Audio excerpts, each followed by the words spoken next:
ये वीडियो जरा मुलाहिजा कीजिएगा।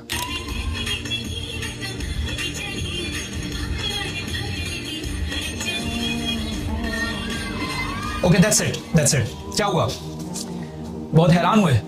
हैरान होने की जरूरत नहीं है। This is just an average Pakistani girl. अब हर एक घर छोड़ के आपको दूसरे घर में इस तरह की कोई ना कोई बच्ची मिलेगी। अस्तगफिरुल्लाह अज़ीम। अल्लाह ताला की जात के बाद जिसके ऊपर हमें भरोसा होता है, as long as the brought up of our children is concern, जहां तक हमारे बच्चों की तरबियत का ताल्लुक है, तो वो तालीमी इदारे होते हैं। हमें तालीमी इदारों के ऊपर इतना यकीन होता है कि हम अपना नन्हा सा बच्चा, जिसको अपना बैग भी उठाना नहीं आ रहा होता, he can बेयरली hold his bag, कभी किसी अनजान की रखवाली में आप अपना बच्चा छोड़ के आएंगे, लेकिन आप स्कूल के हवाले अपना बच्चा कराते हैं। क्यों? Because you trust them. तालीमी इदारों के हवाले आप अपना वो जिगर का टुकड़ा करके आ जाते हैं। 7-8 घंटे बच्चा उसी चार दीवारी में गुजारता है। अपने पूरे दिन का सबसे ज्यादा हिस्सा वो उस स्कूल के अंदर, उस कॉलेज के अंदर, उस यूनिवर्सिटी के अंदर गुजार रहा होता है। And that create influence. और इन्हीं तालीमी इदारों के अंदर जब हमें हमारी बच्चियों को इंडिया के गानों के ऊपर नाचना सिखाया जाएगा, तो फिर वही बच्ची जब बड़ी हो जाएगी तो वो टिकटॉक के ऊपर बैठ के लाल परी ही मांगेगी, माजरत के साथ। ये वीडियो जरा मुलाहिजा कीजिए। चले बस।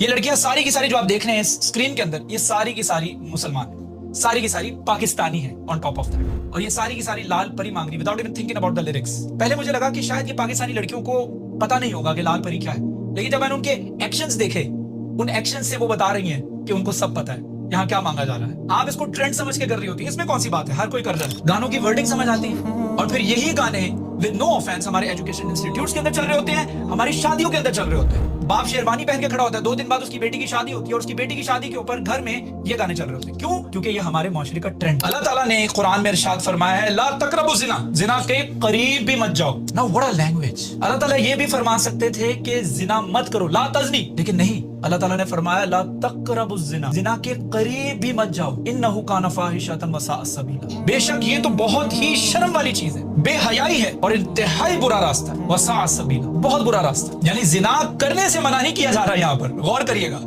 जिना के करीब जाने से मना किया जा रहा है। अब करीब कौन सी चीजें लेकर जाती है? अब ये जिना एक्ट इटसेल्फ है, इसकी तरफ रास्ते जाते हैं बहुत सारे। वो कौन कौन से रास्ते हैं? वो यही रास्ते, बेहुदा गाने, उसके लिरिक्स जब आपके दिमाग में बैठना शुरू हो जाते हैं, आप उन लिरिक्स के हवाले से सोचते हैं। जब आप उस लिरिक्स के हवाले से सोचते हैं, आपके दिमाग में एक पिक्चर बनना शुरू हो जाती है। और आजकल के गानों में फहाशी के अलावा कुछ भी नहीं। फिर वो लिरिक्स जो है वो आप बार बार सुनते हैं गानों की शक्ल में, और वो जो उन गानों में बकवास की जा रही होती है, वो आपकी थॉट का हिस्सा कब बन जाते हैं आपको पता नहीं लगता।